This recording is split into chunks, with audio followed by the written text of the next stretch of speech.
Bonjour et bienvenue dans cette édition de la mi-journée à la une de ce vendredi. Le gouvernement congolais au secours des déplacés des affrontements Tekeyaka dans le Kwamouth. Plus de 500 sinistrés viennent de recevoir une assistance en vivres et non-vivres. Une délégation gouvernementale est disséminée dans différents camps des déplacés. Les images, vous le suivrez dans ce journal.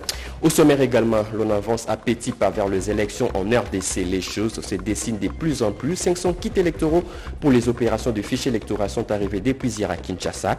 Le questeur adjoint de la centrale électorale a fait les déplacements de l'aéroport pour le réceptionner. Le détail dans un instant. Et enfin, Kinshasa suffoque. De plus en plus de embouteillages. Rouler dans la capitale est devenu un véritable chemin de la croix. Conséquence, un temps de trajet parfois doublé ou même triplé. Nos caméras ont fait la ronde de quelques routes de la capitale. Voilà tout pour les titres de ces journées de la mi-journée. Le Ghana portera la voix de la RDC qui subit injustement l'agression rwandaise sur son sol lors de la prochaine réunion de haut niveau à New York. Information livrée au président de la RDC, Félix Antoine Tshisekedi Tshilombo, par son homologue ghanéen Nana Akufo. Les deux chefs d'État ont aussi abordé plusieurs questions de coopération bilatérale. Guilain Kabalundi et Koko Mouliche pour les reportages. 21 coups de canon tirés à blanc résonnent depuis le parvis du Jubilee House d'Accra au Ghana. Un invité de marque a fait son entrée ce jeudi 20 octobre 2022 dans ce palais présidentiel. Exécution des hymnes nationaux et honneurs militaires, le président de la République démocratique du Congo est en visite officielle. À la porte vitrée où l'attendait son homologue de la République du Ghana, l'accueil était chaleureux. Monsieur le Président. Ça fait plaisir de vous voir ici à Accra.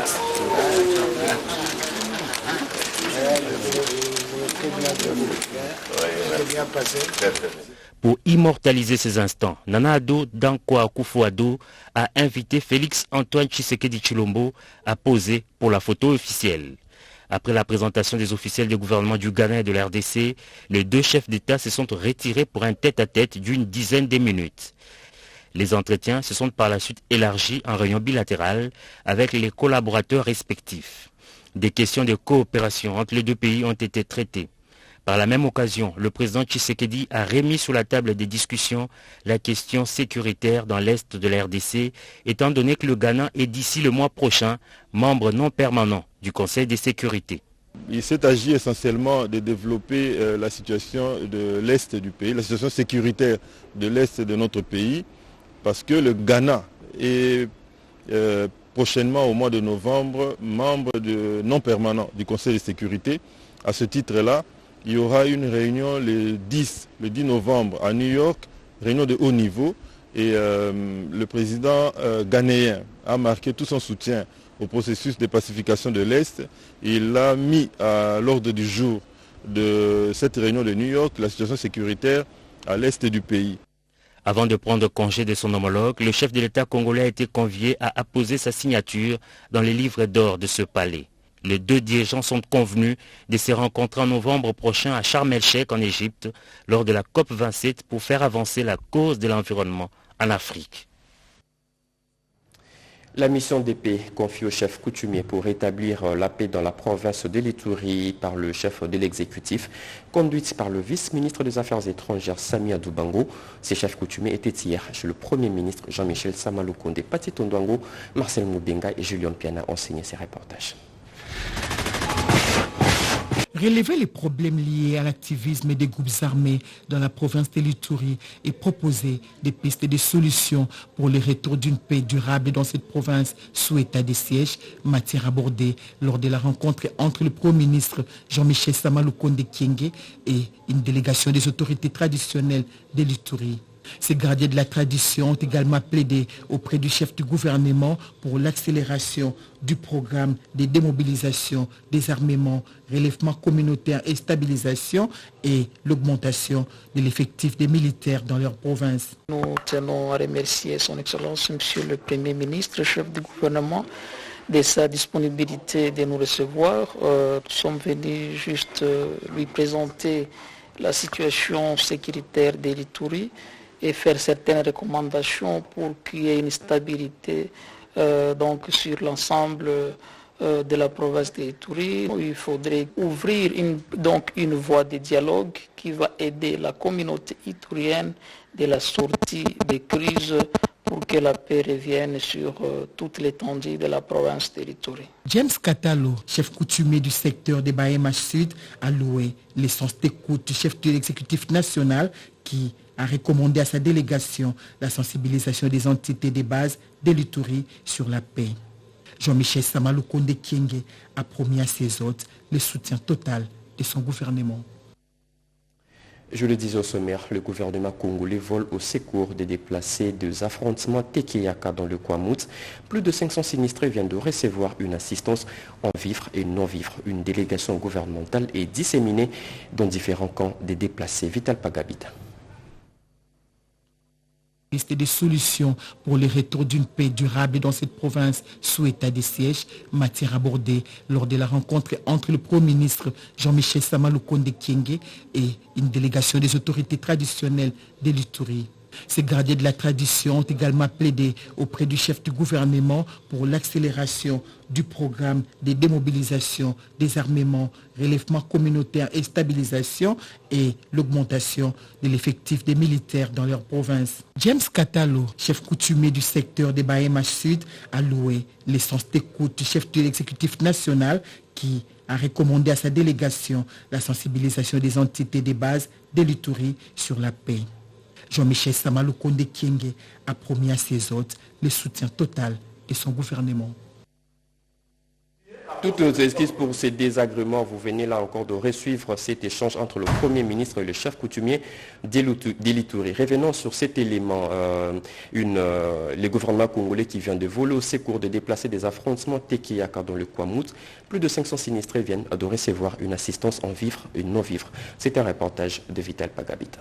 Vole le secours de la population éparpillée dans les provinces d'Ikwilu et Kwango suite au conflit Tekeyaka à Kwamouth. La délégation venue de Kinshasa a été accueillie à l'aéroport de Bandondoville par le gouverneur d'Ikwilu, Willy Ichundala, ainsi que les députés provinciaux et notabilités locales. Après un bain de foule tout au long de son parcours, la délégation s'est dirigée vers le gouvernorat pour une réunion de sécurité avant de visiter les dépôts de vivres et non-vivres. Pour cette première journée, 500 sinistrés logés dans les hangars situés à Malebo ont été assistés. Didier Mazenga Mukanzu, ministre de l'intégration régionale et francophonie et chef de la délégation gouvernementale, circonscrit ici la mission. Son Excellence Félix Antoine Tshisekedi Tshilombo, président de la République, chef de l'État, a donné des instructions claires à son gouvernement pour que nous puissions venir ici à Bandundu, assister nos frères et sœurs sinistrés de Kwamouth.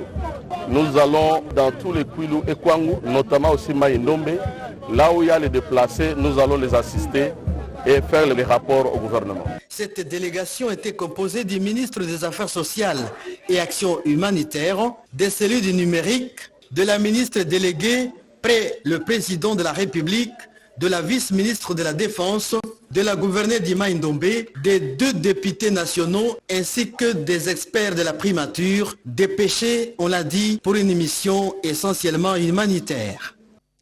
Le vice-premier ministre, ministre de l'Intérieur, informé de la situation sécuritaire dans la province de Tanganyika, une situation qui enregistre des avancées significatives. Daniel Asselo a convoqué hier une réunion de conseil de sécurité avec plusieurs responsables de cette province. Sur ces images, José Baïtouambou nous montre l'arrivée du patron de la territoriale dans cette province. Suivez. Une haie d'honneur pour accueillir une personnalité qui l'est autant.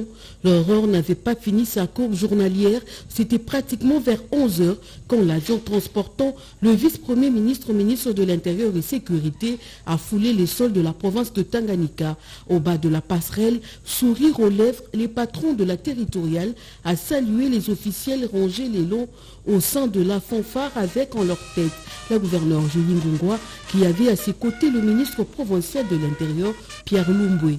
Daniel Asselo Kitouakoy a même eu le temps de savourer le délice de la culture du Tanganyika. Au sortir de l'aéroport, il croise sur son chemin la chaleur humaine de militants de certaines formations politiques membres de l'Union sacrée. Le long du parcours, la communication avec la population de ces coins a témoigné de la considération et de l'accueil chaleureux réservé à cet hôte. avec toutes les personnalités provinciales en charge de sécurité et la gouverneure Gélingongwa, Daniel Asselo, qui a fait le déplacement de Kalemi pour l'inauguration du bâtiment de l'inspection générale de la police nationale congolaise, antenne de Tanganyika, n'a pas manqué de faire un état des lieux de la situation sécuritaire dans cette partie du pays. Des avancées significatives ont été réalisées, ont fait savoir ses responsables de la sécurité au vice-premier ministre, au ministre de l'Intérieur. Sans protocole ni audience, le vice-premier ministre, ministre de la fonction publique, était en face des énarques de la 7e promotion de l'École nationale de l'administration. Au cours de cet échange direct, les énarques lui ont soumis tous les problèmes rencontrés au sein de l'administration publique. C'est un reportage de Nadine Kilocho et Cédric Kenina. Son avènement à la tête de la fonction publique, le vice-premier ministre en charge de la fonction publique fait de l'écoute des agents publics de l'État sa priorité. Et chaque mercredi, Jean-Pierre Liaou échange avec les fonctionnaires dans le cadre de face-à-face avec le VPM. Et le mercredi 19 octobre 2022, dans le cadre des audiences en rendez-vous, la parole a été accordée aux énarques de la République démocratique du Congo. Et à l'occasion de cette rencontre, un diagnostic franc, sincère et objectif sur la compréhension de la vision, le contexte et les enjeux de la réforme a été posé. La communauté des énarques a présenté leurs problèmes au VPM de la fonction publique Jean-Pierre Liaou pour des solutions idoines et aussi reconnu les efforts fournis par le gouvernement de la République pour le redressement et la modernisation de l'administration publique. Au nom de l'ensemble des énarques ici présents et en mien propre, je tiens encore une fois, Excellence, à vous réitérer toute notre reconnaissance au regard des efforts que vous déployez dans la recherche de la révalorisation de notre traitement salarial. De notre côté, nous restons fidèles à notre engagement de servir l'État congolais, notre mère patrie. Dans sa communication, Jean-Pierre Liaou a martelé sur la détermination de la mise en œuvre des dispositifs qui puissent permettre dès les débuts de la carrière à tous les énarques d'avoir les mêmes chances, les mêmes perspectives et ce, à travers des affectations dignes qui facilitent leur employabilité et leur montée en compétences telles que voulues par le chef de l'État, Félix Antoine Tshisekedi Tshilombo. Il n'est pas normal que la République, que l'État investissent autant de moyens pour former des hommes et des femmes qui sont destinés à venir redresser la situation, à venir rajeunir, renforcer les rangs et qui puissent comme ça être sous-utilisés. C'est un gâchis qui mérite d'être rapidement corrigé.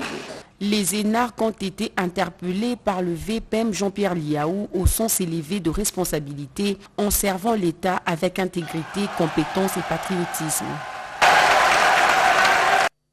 L'on avance à petits pas vers les élections en RDC. Les choses se dessinent de plus en plus.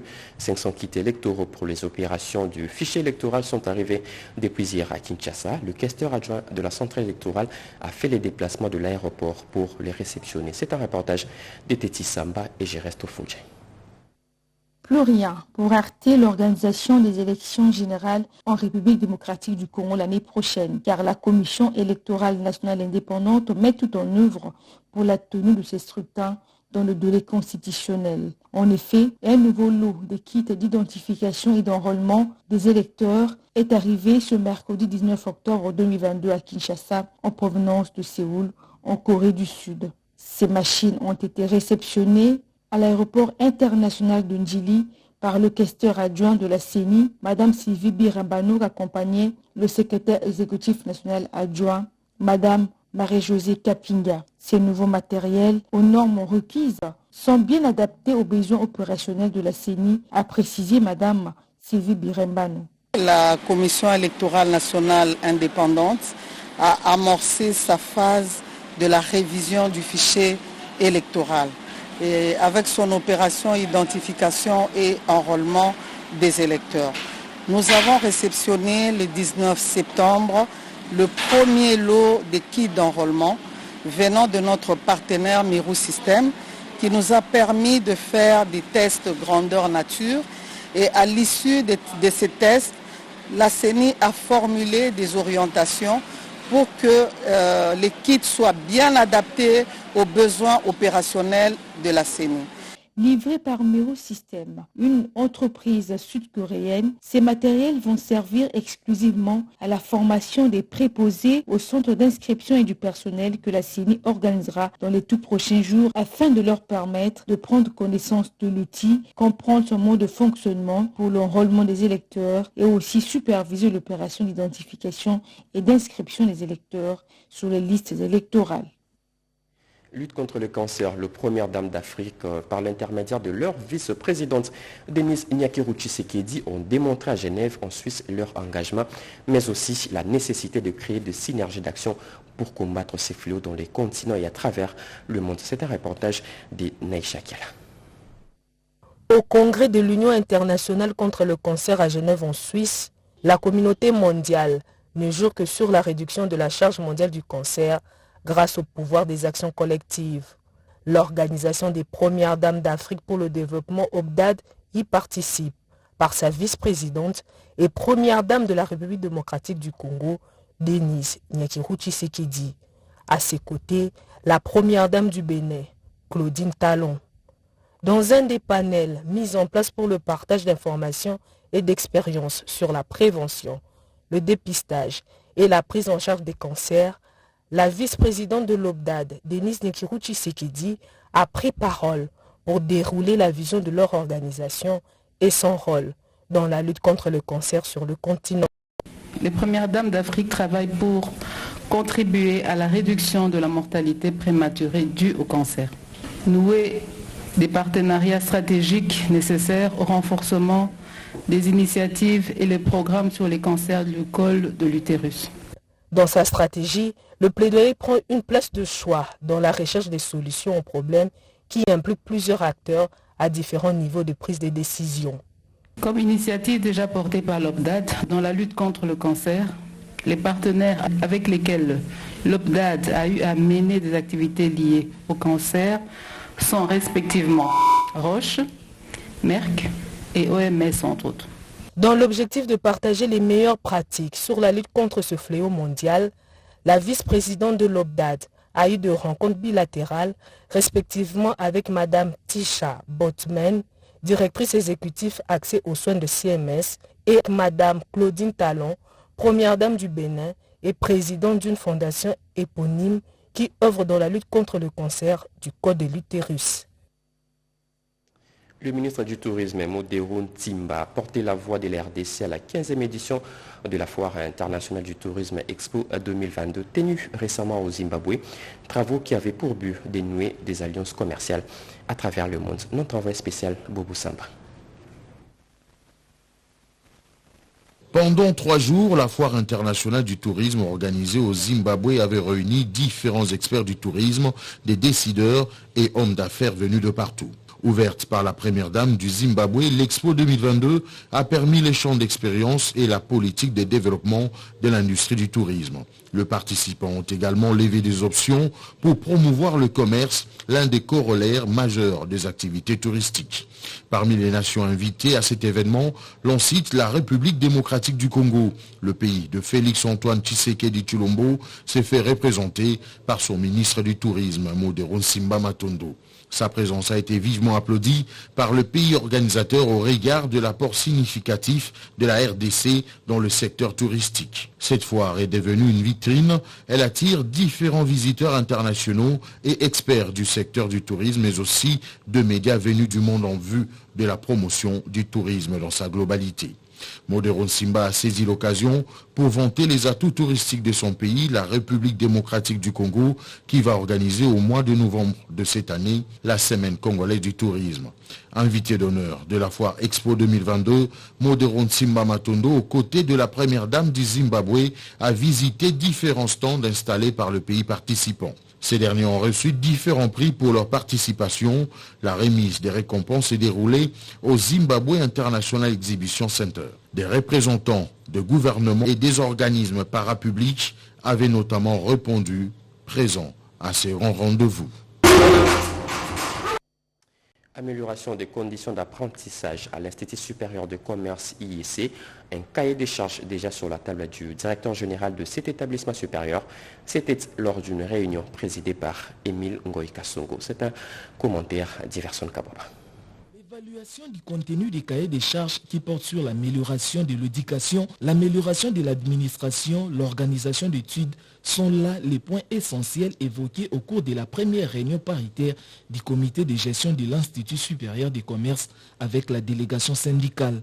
L'objectif est de rendre transparente la gestion de cet établissement de l'enseignement supérieur et universitaire, a souligné le professeur Émile Ngoïka Songo, directeur général de cet alma mater.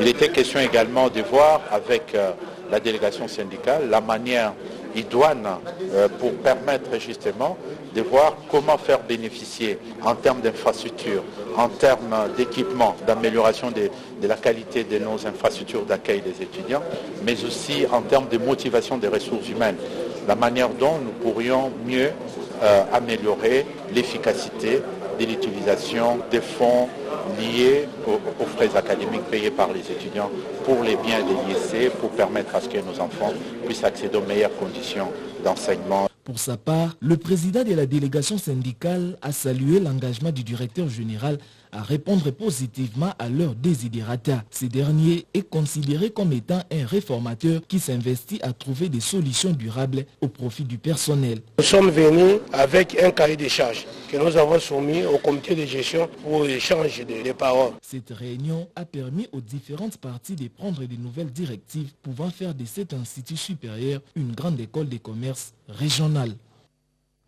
À quand la reprise des activités scientifiques à l'université de Kinshasa? La question reste pendante et sur toutes les lèvres des autorités académiques de cet alma mater aussi et chez les étudiants. Le président honoraire de l'association des professeurs de l'université de Kinshasa UNEKIN, Antoine Kitombole, propose quelques pistes de solutions au cours d'un point de presse organisé dernièrement. Grâce Maosso et bienvenue Wenenge était sur place. Le dialogue entre le ministre de l'Enseignement supérieur et universitaire avec le corps professoral de l'université de Kinshasa est l'une des solutions proposées par le président honoraire de la PUKIN, le professeur Antoine Kitombole, pour la reprise des activités académiques au sein de cette alma mater. Quand vous travaillez dans la corporation, c'est pour l'amélioration des conditions de travail des collègues. À partir de ce moment-là, vous mettez en tête que votre seul interlocuteur, c'est le ministre de l'Enseignement supérieur. C'est lui qui est le porte-parole de toutes vos revendications auprès du gouvernement. Vous devez dialoguer avec lui, donner des arguments pour qu'il puisse vous défendre au niveau du gouvernement. Concernant la polémique autour de l'octroi des véhicules, le professeur Kitombole confirme qu'il s'agit bel et bien d'un don du gouvernement congolais. L'adresse à mes collègues professeurs, je l'adresse aussi à son excellence. Et le gouvernement a dit qu'il va nous donner. Ah, ok. Qui nous le donne? Pour moi, on doit calculer le pourcentage, le quota sur 3500. L'UNEKIN a combien de professeurs là? Il y a ce quota-là. Et puis peut-être on peut aider les autres. Le gouvernement a tout intérêt à répondre aux desiderata des professeurs afin de sauver l'année académique perturbée par la grève en cours. Kinshasa, toujours en proie des très gros embouteillages roulés dans la capitale, est devenu un véritable chemin de la croix. Conséquence, un temps de trajet parfois doublé ou même triplé. Nos caméras ont fait la ronde de quelques routes. Sur place, les agents de l'ordre et les conducteurs se rejettent la responsabilité. C'est un reportage de Diemersi Kanza et Jacques Chibobomeji. La ville de Kinshasa fait face à un sérieux problème de circulation routière. Les embouteillages monstres paralysent les activités socio-économiques au jour le jour. Les usagers de la route incriminent les agents qualifiés et ces derniers, hors caméra, accusent le premier. Ils se rejettent ainsi la balle. Il y a trop d'embouteillages, que ce soit en aller comme au retour. Or, si vous voulez savoir pourquoi il y a des embouteillages, d'abord il faut que la ville soit gérée. Parce que si on gère la ville, il y a lieu qu'il n'y ait pas d'embouteillage. Si Willery sert d'avenue pour entrer en ville, et 24 novembre d'avenue pour sortir en ville, il n'y aura pas d'embouteillage. Si à Limité par exemple, le petit boulevard est dédié aux taxibus et que le boulevard reste pour les particuliers, il n'y aura pas d'embouteillage. Donc, premièrement, c'est la gestion de la ville. La ville n'est pas gérée de manière orthodoxe. Les gens vont à droite, ils vont à gauche, ils font ce qu'ils veulent. Les taximens, il peut décider de tourner là, il tourne, il n'a pas besoin de te demander. Depuis février, il n'y a pas de permis de conduire. Tout le monde est au volant, on ne sait pas qui roule. Et ça, il faut que le chauffeur, parce que le code de la route est là, mais tu respectes en route. C'est notre faute. Et les agents qualifiés et les conducteurs, nous ne respectons pas les codes de la route. Voilà pourquoi il y a les embouteillages.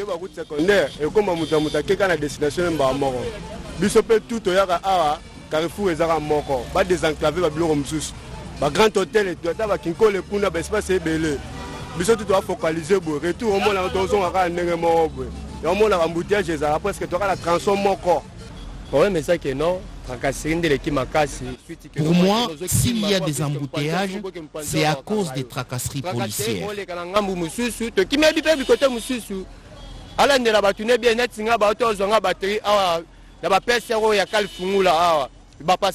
Le ministre provincial de Transport et Voies de Communication, Honoré Mbokoso Amos Kempai, évoque les causes endogènes et exogènes ainsi que quelques pistes de solutions. On avait une population de 4 000 habitants à 5 000, aujourd'hui on a plus de 15 millions avec le même route. Donc il y a plus de voitures maintenant en circulation. Pour moi, le problème des embouteillages dans la ville, c'est un problème des infrastructures. Il faut qu'on construise les routes. Il n'y a que deux causes d'embouteillage. Il y a les infrastructures et puis la police. Il n'y a pas de discipline. Donc si on construit les routes et que la police joue son rôle, il n'y aura pas d'embouteillage sur la route. Je voudrais mettre en place un permis de conduire professionnel pour la ville de Kinshasa. En plus de permis de conduire national, c'est-à-dire un chauffeur qui va conduire dans la ville de Kinshasa, il faut qu'il y ait un comportement. Il y a des chauffeurs qui conduisent ici avec des cinglés. Il y a des chauffeurs qui conduisent ivres. Alors on peut mettre en place un permis de conduire avec 2 points. Si on vous attrape, vous avez commis une infraction, on enlève le point. Et quand vous avez 0, donc sur 10, on a réduit tous les points, et vous êtes à 0, vous ne pouvez plus conduire dans la ville de Kinshasa.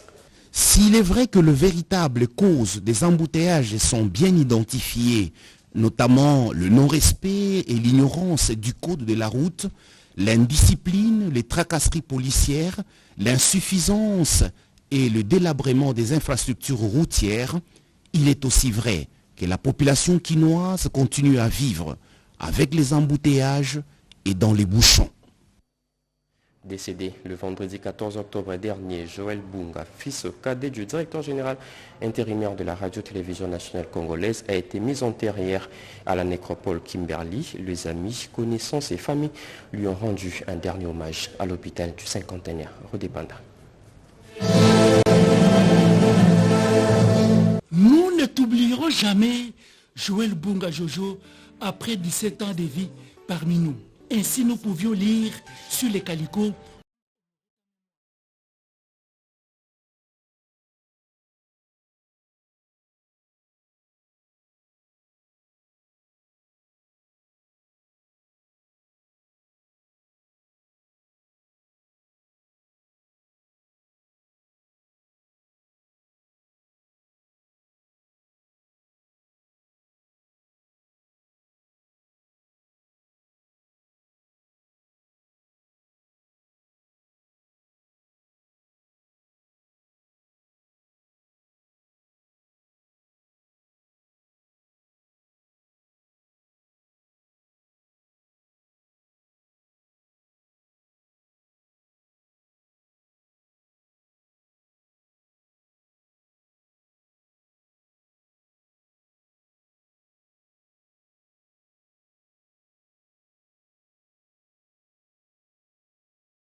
3 face à Rail Club Kadiogo du Burkina Faso.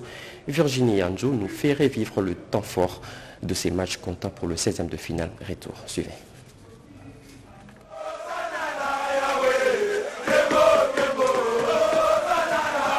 Dans la douleur, l'ASV Club s'est qualifié pour la phase de groupe face à une équipe de Kadiogo de Burkina Faso bien déterminée. Une rencontre caractérisée par des ratés de part et d'autre et soldée par un score vierge des 0-0 au temps réglementaire. V Club a acquis sa qualification après la séance fatidique des tirs au but 4 contre 3. Satisfaction pour les uns et déception pour les autres. Un match très difficile, les occasions nettes, on les a eues. Mais trouver les chemins du filet, c'était compliqué. On a un problème au niveau de la finition, on va y travailler. Et surtout quand on perd au tir au but. Voilà, il y a la malchance aussi qui est là.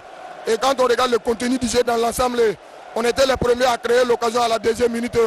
On n'a pas su concrétiser, mais juste après ça, c'était un match très disputé et très difficile pour nous. Sinon, c'était une première pour nous de rentrer en phase de poule et pour toute la nation du Burkina. Mais c'est Dieu qui le partage, on n'a pas le choix, donc on va se remotiver pour la suite des choses. Mais bref, félicitations avec le qui a pris en eux-mêmes jusqu'au tir au but et voilà. Signalons que c'est par cette note sportive que nous bouclons complètement ces journaux. Mesdames et messieurs, journal réalisé par Mustapha Audio, dit merci Kanza, et un journal qui a connu le concours rédactionnel d'Emmanuela Commissaire. Mesdames et messieurs, merci de l'avoir suivi. L'actualité continue sur nos antennes. Retrouvez à 19h Sévérine Pascal Katanda, 20h Sandra Niangi Tabou. Au revoir.